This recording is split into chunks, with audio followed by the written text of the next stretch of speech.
Our Middle Eastern Odyssey continues as we push into Palestine, past the wall and into the West Bank. Go surfing for peace and make some new This is Down Days.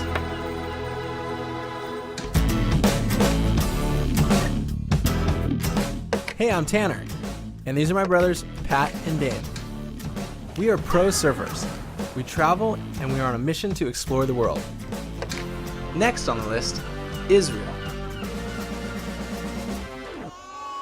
Today, we're actually going to go onto the Palestinian side of the wall. It's going to be a cool trip. It's going to be fun to see kind of the other side. We've seen definitely this side, the Israeli side, and we're feeling the mojo, and we're going across the separation wall to see kind of what's going to be going down. Intense.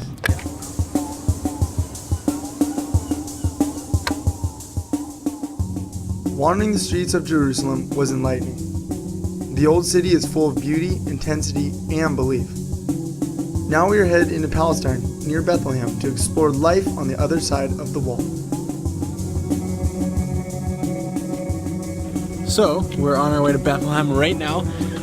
We can't really film the checkpoint that we're about to go through to get through the wall of separation. That's crazy. Like, you can't just expect to drive through the wall. We got to meet up with bodyguards. But it's going to be really cool to see both perspectives because, I mean, you got to get the balance of kind of the whole situation. So it's going to be bizarre. The Palestinian territories consist of the much publicized Gaza Strip, which is located on the coast, the Golan Heights, parts of East Jerusalem, and the West Bank. Bethlehem and Jerusalem are located very close to each other, but are separated by the wall. Access into Palestine can vary widely depending on the area, and is always affected by the ongoing conflict. Hiring a guide when traveling to the West Bank is highly recommended.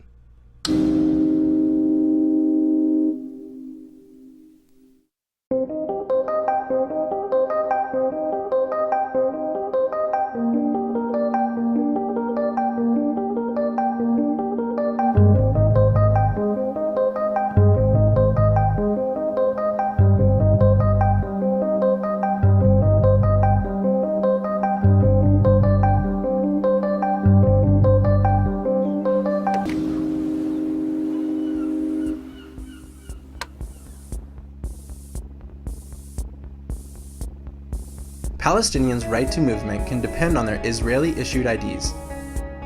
The checkpoints and ID cards often restrict the Palestinians' freedom of movement in Palestine and Israel, and can be a huge source of frustration.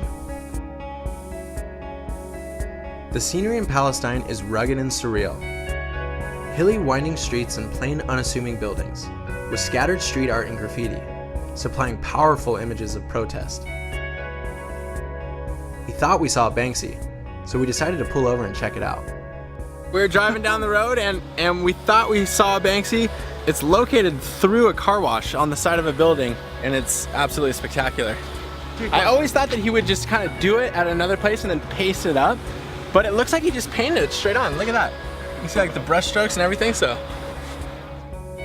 We are meeting up with Claire Anastas, a Christian Palestinian who lives and works in Bethlehem near the separation wall, to hear some of her stories about being caught in the middle of this war.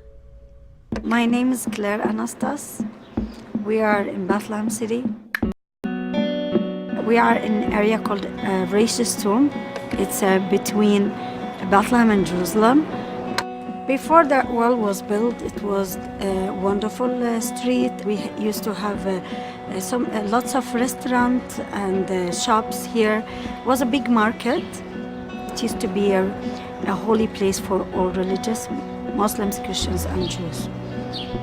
While the fighting has occurred since Israel was established, from 2000 to 2003, her family with 4 children were in the middle of crossfire between Palestinian militants and the Israeli Defense Force, including the bloody siege of Bethlehem in 2002, when they were stuck in their home, bunkered down for 40 days, while Israeli soldiers occupied their house and exchanged fire with the militants. At the end of the war in 2003, when the children went to school at 7 o'clock in the morning, they came back, find themselves surrounded with this high wall, 30 feet high. We became caged and isolated in a corner. Many people have left, but we decided to stay first because we are honored and proud to be in the holy city of Bethlehem.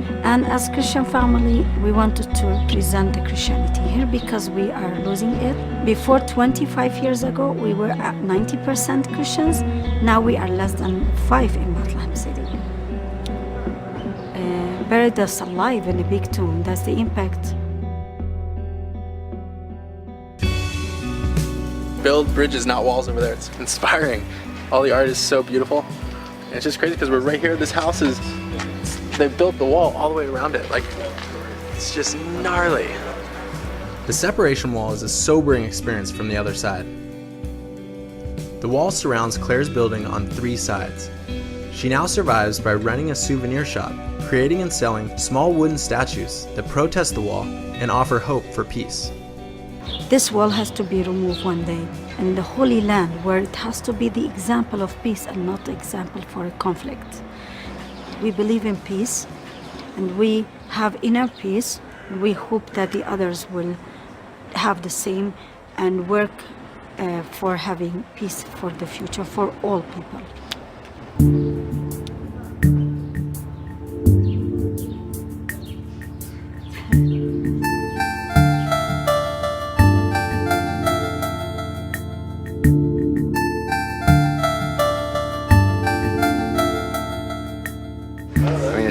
I just can't believe it. When you see something like this, it just kind of changes your perspective on a lot of different things. It's crazy. It was a full game changer. I mean, that's kind of what it's all about. You know, that's the traveling, getting to go physically meet people, get in on their stories, and you know, you hear about stuff in the news and from far away, and you. It changes the perspective too. You're actually standing there under the shadow of the wall, and you're getting to see it and hear it And feel the pressure of that thing.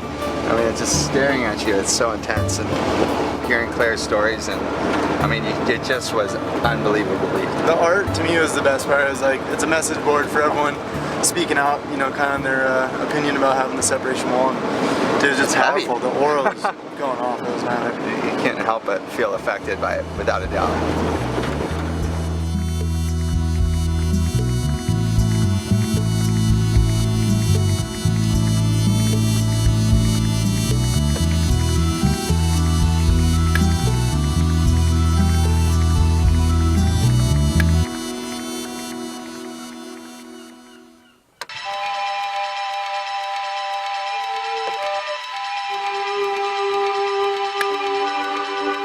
So we are headed to meet up for a surf with Arthur and an Arab surfer named Abdallah, who also contributes a great deal to Surfing for Peace.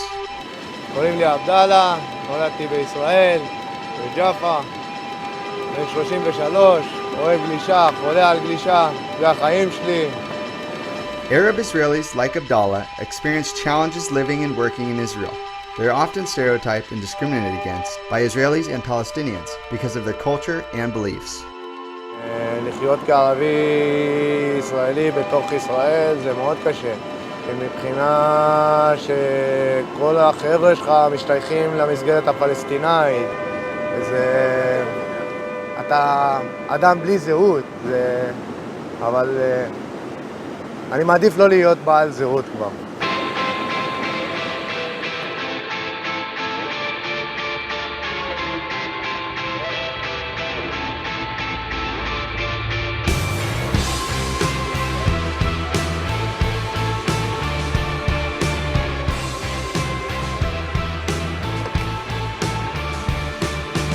The objective of Surfing for Peace is to use surfing as a way to break down these cultural and political barriers in the Middle East.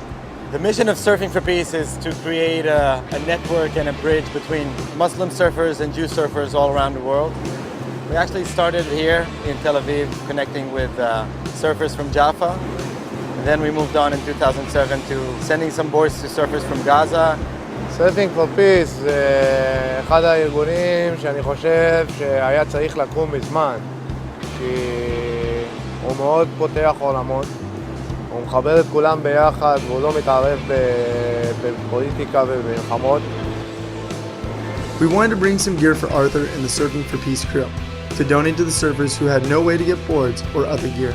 It was a good feeling, especially after everything we just witnessed in Palestine. We even slipped in a new board for Abdallah, who seemed genuinely stoked. With our time in Israel running out, we dined on some fresh hummus and jumped back in the water for one last set.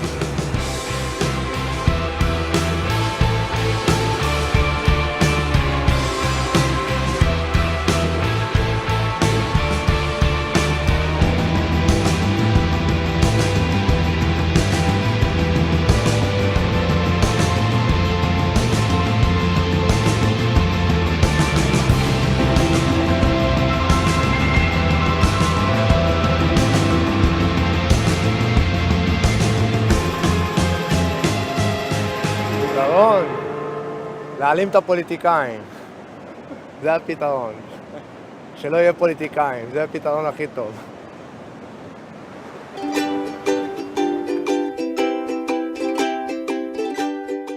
If we've learned anything from this trip, it's that the world isn't black and white. There are great people no matter what side of the wall you're on. And programs like Surfing for Peace prove that there just might be a light at the end of the tunnel. Israel is one of the most beautiful places we have ever been, and we're grateful for the experience.